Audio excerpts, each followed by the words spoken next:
कालाष्टमी भगवान काल भैरव बटुक भैरव कपाल भैरव कथा की उत्पत्ति। कालाष्टमी की संपूर्ण व्रत कथा। बाबा कपाल भैरव और उनके प्रभाव और कृपा के बारे में जानिए, जिससे कि आप उनकी शक्ति, उनके ऐश्वर्य, उनकी प्रभुता और उनकी उपयोगिता के बारे में जान और समझ सकें। कपाल का शाब्दिक अर्थ खोपड़ी होती है। खोपड़ी न केवल मनुष्यों की अपितु हर प्रकार के जीव की होती है। ये तो हुआ कपाल का सरल सात्विक अर्थ। अब हम बात करते हैं इसके आध्यात्मिक अर्थ और इसकी उपयोगिता की। कपाल को ब्रह्मरंध्र भी कहा जाता है और अत्यंत सरल भाषा में इसे दिमाग कहा जाता है। बाबा बटुक भैरव के जन्म की कथा। आप सभी को उस कथा का ज्ञान होगा जब परमेश्वरी महाकाली को शांत करने के लिए परमेश्वर भगवान शिव माता के चरणों के नीचे लेट गए थे। तब माता काली को जिस पश्चाताप ने घेरा था, उसके कारण माता ने भगवान शिव से ये वचन लिया था कि आज के उपरांत वो कभी उनके सामने भूमिशाय नहीं होंगे। तब भगवान ने उन्हें वचन दे दिया, परंतु कालांतर में जब माता ने दारुक नामक असुर का संहार करने के लिए पुनः काली स्वरूप धारण किया और वो नियंत्रण से बाहर हो गई, तो भगवान ने वचनबंधित होने के कारण एक नन्हे से बालक का रूप धारण किया और माँ माँ कहकर काली माँ को पुकारना आरंभ किया। बालक की करुण पुकार को सुनकर माँ काली का हृदय द्रवित हो गया और वो अपना आक्रोश भूलकर उसे गोद में लेकर लाड प्यार करने लगी और उनका क्रोध शांत होकर उनका उग्र रूप शांत हो गया। तब उस बालक से माँ ने पूछा कि तुम कौन हो? तो उस बालक ने उत्तर दिया कि मैं शिव हूँ, तुम्हें शांत करने के लिए मैंने ये बटुक रूप धारण किया है। बटुक का अर्थ होता है बाल रूप। तब माता ने कहा कि आप अपने पूर्व रूप को धारण करिए। तब भगवान शिव अपने शिवरूप में आ गए। तब माता ने उनसे पुनः आग्रह किया कि आप अपने भीतर से उस बटुक रूप को बाहर निकालिए। तो भगवान शिव ने उनसे इसका कारण पूछा। इस पर उन्होंने कहा कि उस स्वरूप में आपने मुझे माँ कहा है, आप तो मेरे स्वामी हैं, पुत्र नहीं हो सकते। तब परमेश्वर ने पुनः बटुक रूप को प्रकट किया। तब माता ने उनसे कहा कि आपने इस बटुक रूप में संसार की रक्षा की है मेरे क्रोध से, इसलिए आज से आपको भैरव की उपाधि दी जाती है। आज से आप बटुक भैरव के रूप में पूजे जाएंगे और मेरे पुत्र के रूप में जाने जाएंगे। बटुक भैरव पापियों के काल है। उनकी उपस्थिति जहाँ साधकों को सुख का आभास करवाती है, वही वो बालक 5 वर्ष की आयु में भी पापियों का काल है। सोचिए कि जिस बालक ने मां काली के क्रोध को शांत कर दिया, उसके सामने कौन ऐसा है जो अपनी शक्ति दिखाएगा। ये थी बाबा बटुक भैरव की उत्पत्ति की कथा। उपरोक्त वर्णित 2 भैरवों के अलावा कोई भी ऐसे भैरव नहीं है जिनकी उत्पत्ति साक्षात भगवान शिव से हुई हो। रक्षक की भूमिका निभाने के लिए समय समय पर बाबा काल भैरव से ही अन्य सभी भैरवों, उपभैरवों की उत्पत्ति हुई है, जिनका मुख्य उद्देश्य माता के विभिन्न रूपों की रक्षा करना ही था। परंतु इन सभी भैरवों में से भी एक भैरव ऐसे हुए जो काल भैरव को सबसे प्रिय है।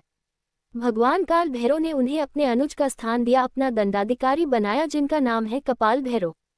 कपाल भैरव उत्पत्ति कथा। यहाँ कपाल भैरव के जन्म की उत्पत्ति की कथा बताने से पहले मैं आप सबकी बाबा कपाल भैरव की कुछ विशेष बातें बताना चाहता हूँ। और आध्यात्म में सिद्धि की पराकाष्ठा कपाल भेदन क्रिया को माना जाता है। इस कपाल भेदन के मुख्य रूप से 2 प्रतीकात्मक या मुख देवता है। सर्वप्रथम है माता छिन्नमस्ता, जिन्होंने स्वयं अपना शिरच्छेद कर दिया था, और दूसरी है भगवान परशुराम की माता और ऋषि जमदग्नि की धर्मपत्नी माँ रेणुका, जिनका सर पिता की आज्ञा से स्वयं भगवान परशुराम ने काट दिया था। जिस प्रकार सर्प जागृत कुंडलिनी का प्रतीक होते हैं, उसी प्रकार ये दोनों माताएं कपाल भेदन क्रिया की प्रतीक एवं पराकाष्ठा है।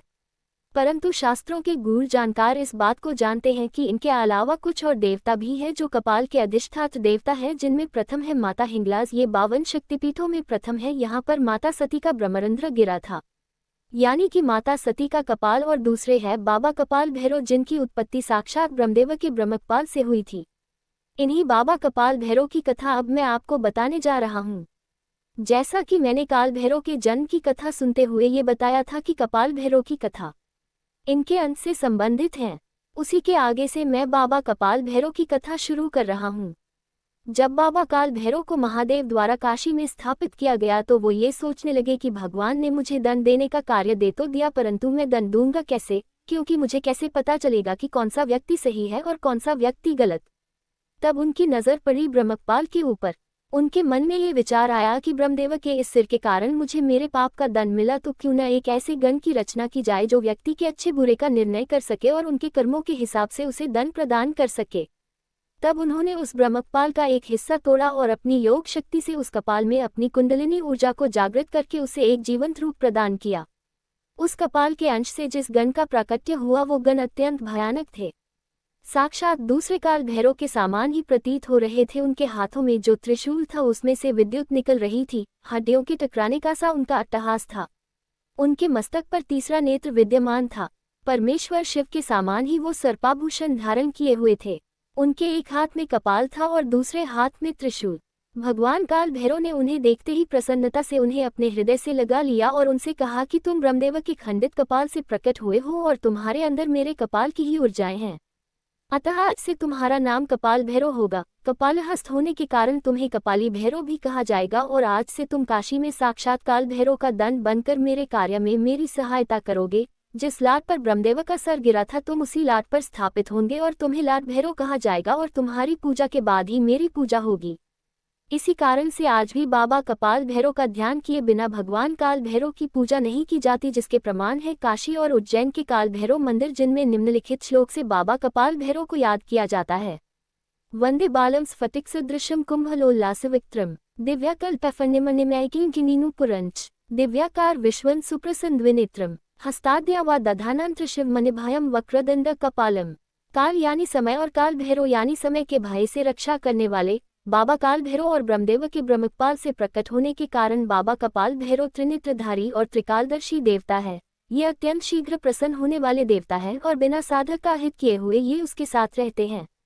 इनकी पूजा और साधना करने वाला व्यक्ति सदैव सुखी होता है। भगवान कपाल भैरव कपाल से प्रकट होने के कारण कपाल तत्व के इष्ट देवता है। जैसा कि आप सबको मैंने बताया था कि साधना क्षेत्र में कपाल भेदन क्रिया कितनी आवश्यक है, परंतु लोग इसे जल्दी से सिद्ध नहीं कर पाते, कारण कि उन्हें पता ही नहीं होता कि कपाल भेदन क्या होता है और किस देवता की कृपा से वो कपाल भेदन क्रिया संपन्न कर सकते हैं। कलयुग में 3 देवता ऐसे हैं जिन्हें मुख्य रूप से जागृत माना गया है, जो समस्त कलयुग में मानव कल्याण का भार वहन करते हैं, और वो 3 देवता है भगवान श्री हनुमान, भगवान श्री भैरव और माता श्री महाकाली।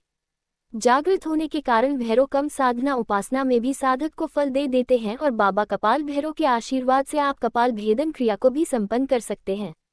भैरव का शाब्दिक अर्थ होता है रक्षा करने वाला या रक्षक। भैरव भगवान शिव के 5वें अवतार हैं, जिनके मुख्य 2 रूप है, काल भैरव और बटुक भैरव। अधिकांश लोग काल भैरव को ही बटुक भैरव मानते हैं, जो कि गलत है। हालांकि दोनों शिवरूपी है, परंतु इनमें अगाध भेद है। अब मैं आपको काल भैरव, बटुक भैरव और कपाल भैरव के जन्म की कथा बताता हूँ। काल भैरव की उत्पत्ति की कथा पुराणों के अनुसार जब ब्रह्मा और विष्णु में विवाद उत्पन्न हुआ और दोनों एक दूसरे को अपना पुत्र बता रहे थे, अर्थात विष्णु कहते कि ब्रह्मा का जन्म उनसे हुआ है और ब्रह्मा कहते कि विष्णु का जन्म उनसे हुआ है।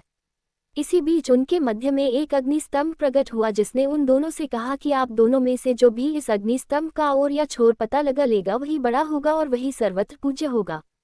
ब्रह्मा ने एक हंस का रूप धारण किया और विष्णु ने एक वराह का रूप धारण किया। ब्रह्मा ने ऊपर और विष्णु ने नीचे की ओर प्रस्थान किया। एक समय आने के बाद श्रीहरि विष्णु ने यह मान लिया कि इस अग्निस्तंभ का कोई अंत नहीं है, परंतु ब्रह्मदेव किसी भी कीमत पर अपनी पराजय मानने को तैयार नहीं थे। कुछ ऊपर पहुंचने पर उन्हें वहां केतकी नामक एक पुष्प मिला।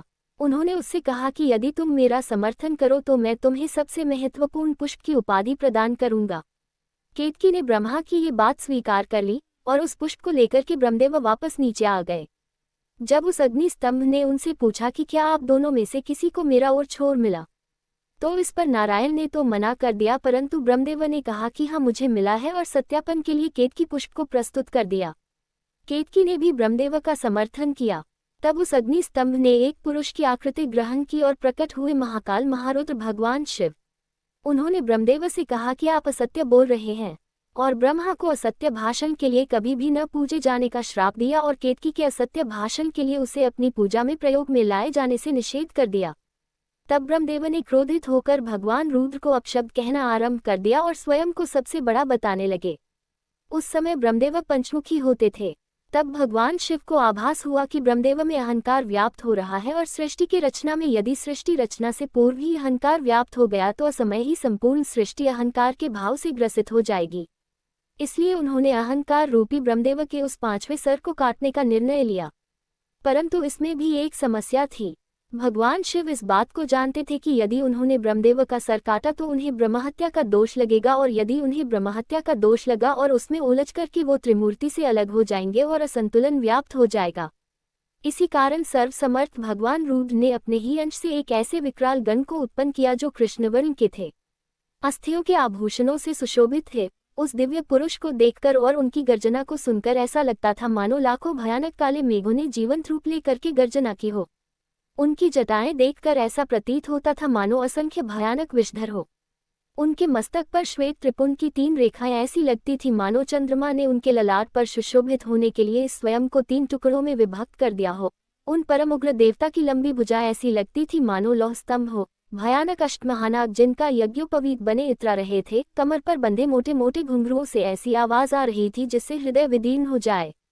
उस महाकाय महाबाहु गण को भगवान शिव ने स्पष्ट शब्दों में कहा कि ब्रह्मदेव के 5वें सर का छेदन कर दो। इतना सुनते ही उस वीर ने आव देखा न ताव अपने नाखून के एक ही प्रहार से ब्रह्मा का 5वां सर उखाड़ लिया, परंतु वो सर उनके हाथ में ही चिपक गया। जब उन्होंने भगवान शिव से इसका कारण पूछा तो उन्होंने उनसे कहा कि ये केवल ब्रह्मा का सिर नहीं है अपितु ब्रह्महत्या है। इस ब्रह्महत्या के फलस्वरूप तुम्हें श्रापित होना पड़ेगा। उन्होंने कहा कि तुमने ब्रह्मा के सिर को काटकर इस सृष्टि की अहंकार से रक्षा की है, अतः आज से तुम्हारा नाम भैरव होगा। अब तुम जाओ और ब्रह्मा के इस सिर को लेकर सृष्टि में विचरण करो, और जहाँ भी ये सिर तुम्हारे हाथ से छूट जाएगा वहीं तुम रुक जाना और स्थापित हो जाना। उसके बाद भैरव ने उस सर को हाथ में लेकर सृष्टि के चक्कर लगाने शुरू किए। वो सारी सृष्टि में अनंत काल तक भ्रमण करते रहे, परंतु कहीं भी वो सर उनके हाथ से नहीं छूटा। परंतु सृष्टि के चक्कर लगाते लगाते उनकी गति इतनी तीव्र हो गई कि वो समय से भी आगे निकल गए। जब भगवान नारायण के कर्ण कुंडल गिरे और काशी नगरी स्थापित हुई, तब वहां पर भगवान भैरव के हाथ से ब्रह्मदेव का वो कपाल छूट गया। तब भगवान भैरव वहीं रुक गए और तब वहां भगवान शिव प्रकट हुए। उन्होंने उनसे कहा कि ये मेरी प्रिय काशी नगरी है और आज से तुम इसके संरक्षक के रूप में यहाँ स्थापित हो, परंतु तुम्हें इस काशी नगरी में केवल पैर के एक अंगूठे के बराबर स्थान मिलेगा और तुम्हें इसी ब्रह्म कपाल में भोजन करना होगा। तुम अपनी तीव्र गति के कारण समय से भी आगे चले गए थे, अर्थात तुमने कालचक्र पर भी विजय प्राप्त की है। इस कारण आज से तुम काल भैरव के नाम से जाने जाओगे। तुम काशी की पवित्रता और काशी के भक्तों की रक्षा करोगे। ध्यान रहे काशी में मरने वाले को यम स्पर्श न करे। तब बाबा काल भैरव ने महादेव से पूछा कि इससे तो पापी कर्म के दंड से निर्भीक हो जाएंगे। तो उन्होंने कहा कि यहाँ मृत्यु प्राप्त करने वालों को यमराज दंड नहीं दे पाएंगे, परंतु तुम उन्हें दंड दोगे। बिना काल यातना प्राप्त किए कोई भी जीवात्मा ये काशी नगरी नहीं छोड़ेगी। जिस जगह पर वो अग्नि स्तंभ प्रकट हुआ था वो जगह आज के समय में अरुणाचल प्रदेश में स्थित है, और जिस स्थान पर ब्रह्मा का कपाल छूटा था वो जगह आज के समय में वाराणसी स्थित कपाल मोचन तीर्थ है। इसी कथा से संबंधित बाबा कपाल भैरव के जन्म की कथा है, जिसके बारे में मैं आपको आगे बताऊंगा। अभी हम बाबा बटुक भैरव की जन्म कथा के बारे में जानते हैं।